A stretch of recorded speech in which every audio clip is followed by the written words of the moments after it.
Polyatomic compounds. Polyatomic ions are groups of atoms that tend to stay together and carry an overall ionic charge. So an example is SO4. Those atoms tend to stay together and they have an overall charge of -2. This is what we call the sulfate ion. And there's a whole bunch of these. And I wouldn't expect you to know these on a test. I would actually give you this chart, but you need to know enough when you see the name nitrate to look at this chart. So this is a chart of the most common polyatomic ions. So nitrate ion is NO3 and it has a charge of -1. The overall charge is -1. Nitrite, so there's a difference. And the difference is one less oxygen. So 8 has one more oxygen than ite. The endings actually tell you something about the chemical formula. So nitrate is NO2, again with only a -1 charge. Hydroxide, OH, this one's really important. This tends to form our bases, and that's our last chapter in chemistry. So whenever you see OH, hydroxide, remember, hydroxide is not an element on the periodic table. It's OH, and it has a charge of -1. Hydrogen carbonate ion, it's also known as bicarbonate, okay? It's HCO3, has a charge of -1. Let's keep going. The chlorate ion. Now, chlorate is Cl, that's one atom. So ClO3 and has a charge of -1. Now, you might think they're all -1, but they're not. Carbonate ion, it's a CO3 with a 2 negative charge. The charge is 2 negative. Sulfate ion is SO4, 2 negative, has a 2 negative charge. Phosphate, we're jumping up to -3. So it's PO4 with a 3- charge. Ammonium. Big mistake. Students are always looking on the periodic table. Well, where's ammonium? I can't find it. Well, you can't find it because it's actually a polyatomic. And it's NH4 and it has a positive charge. So most of them are negative except for ammonium, which actually has a positive charge. So when you see these words like nitrite, nitrate, hydroxide, ammonium, you need to look at this chart. I'll give you a copy of this chart for the test, but in grade 11, I think Mr. Santavica is going to get you to memorize them all. But for the purpose of grade 10, you will have this on your test, so you just have to turn and look. So let's start applying how we use these. So to make a polyatomic compound, we combine the polyatomic ion with a metal to make it neutral. So the process is exactly the same. In this example, if we had the sodium ion, we know sodium is Na, has a +1 charge. The sulfate, you look over here. Where is sulfate? Sulfate is SO4, 2-. So you write that down, SO4, and the 2- goes on top. You do the crisscross like you've always done. So this 2 comes down here. And this 1 comes down here, so we end up with Na2SO4. Okay, this cannot be reduced down anymore because SO4 is it's a group, and plus you only have one S there. So Na2SO4. I want to work through some of these polyatomic compounds with you, some examples so we get used to it. So it says, what is the formula for manganese 4 sulfate? Now, there's Roman numeral 4 there. That means when I look at my periodic table, manganese is one of those atoms that there's 2 possibilities. Okay, there's 2 different options. So what we do is these atoms that have 2 options for the ion, we use Roman numerals so we know which one we want. So manganese is Mn, and it's 4 because I've indicated that there. Sulfate, well, we need our polyatomic chart. Sulfate, you see this? Sulfate is SO4 with a 2- charge. So I write down SO4, 2-. Next thing I do is that crisscross. The 4 comes down here, the 2 comes down here, and I end up with Mn2. Now, because there's 4 of these SO4s, I need to put it in brackets. So we have SO4, and the 4 came down, that makes 4 of them. So when there's more than one of the polyatomic, you have to put brackets around it. When I look at this, however, I see I have 2 of these and 4 of these, I can actually reduce this down a little bit further. I can divide both numbers by 2, which will give me Mn bracket SO4 and then 2. So you don't reduce what's inside the bracket, only what's outside. So the 2 and the 4 reduce down. Let's try a few more of these. Sodium phosphate. Well, sodium, on my periodic table, sodium is Na, and the charge on it is 1 plus. So I'm going to write down Na, 1 plus, phosphate. I need that polyatomic chart. So phosphate is PO4, 3 minus. So I write it down. PO4, 3 minus. Next thing I do is that crisscross thing. The 1 comes down here. The 3 goes down here. And I end up with Na3.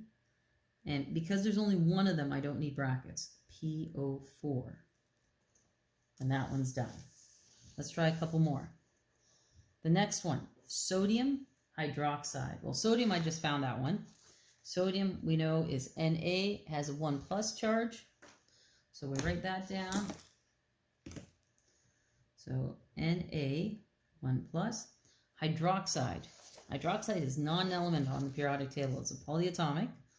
So the hydroxide ion is OH with a negative charge, a negative 1. So I write down OH, 1 negative. We do the crisscross. So this one comes down here, this one goes down here, and I end up with NaOH, sodium hydroxide. All right, ammonium carbonate. Ammonium, students always think that's an element on the periodic table. It is not. It is a polyatomic. So ammonium is NH4, 1 plus. So it's like the metals because it has a positive charge. So NH4, 1 plus. So NH4, 1 plus. Carbonate is also a polyatomic. So we got to find carbonate. Carbonate is CO3, 2 minus. So CO3, 2 minus. Next we do the crisscross. The 1 comes down here, the 2 goes down here, and I end up with, now, because there's 2 of these ammoniums, I'm going to need brackets. So the brackets only happen if you have more than 1. So bracket NH4, and there's 2 of them, and then the 1 came down here, so we have CO3. Because there's 1 of them, I don't need a bracket. Now we're going to try to write the names of these polyatomic compounds. So the first one, I see I have Na, which I know is sodium. So I simply just write down sodium. The name of the metal never changes, just stays as it is. And then CO3, well, that seems familiar because it's on my polyatomic chart. So CO3 is carbonate ion. So what we do is we drop the word ion. We just leave it at carbonate. So it's sodium carbonate.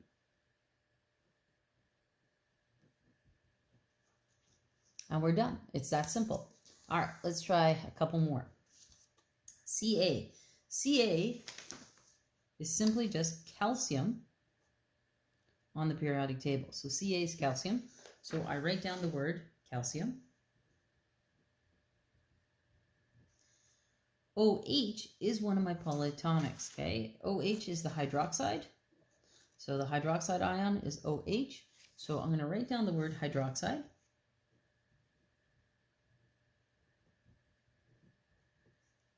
And that's it. The next 2 are a little trickier. Iron.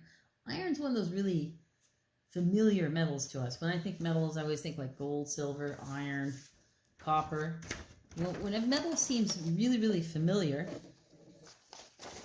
can't see the whole periodic table, you got to double check to see, does it have 1 possibility or 2 possibilities? And there's actually 2 different possibilities here. So I have to figure out which iron it is I have here.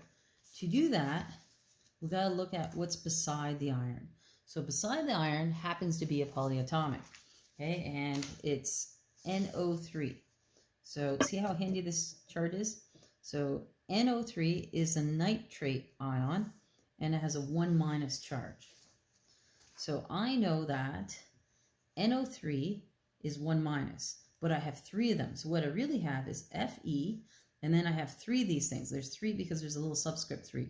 So I have NO3, NO3, and NO3. There's 3 of them. How do I know? There's a little 3. That means I have 3 of whatever is in this bracket. One of them has a 1 minus charge, so they each have a 1 minus charge. When we make compounds, we're making this electrically neutral. So the total charge is 0. So the charge on the iron has to be 3 plus, because 3 plus and then 1 minus, 1 minus, 1 minus gives me 0. So when I write this name out, I'm going to write iron, and I need to put in the Roman numeral 3, nitrate. You only use the Roman numerals when there's more than one option. The only way to know for sure is to look at our periodic table and say, oh, iron's got 2 options for the charge, so I got to specify which one it is I have here. Sodium and calcium, there's only one option, so there's no need for the Roman numerals. All right, last one. So we have copper and sulfate. Well, copper, when I look at my periodic table, has again 2 options. So I need to figure out which one of these 2 it is. So copper has 2 options. How do I do that? I look at the sulfate ion. So in this case here, there's only one sulfate ion. So I have Cu and then SO4. So sulfate has a 2 minus charge. Sulfate has a 2 minus charge. So I'm going to put the 2 minus up here. For this to be neutral, copper needs to have basically the same number but positive. So it has to be the 2 plus, because 2 plus and 2 minus give me 0. So when I write this out, it's going to be copper, Roman numeral 2, sulfate.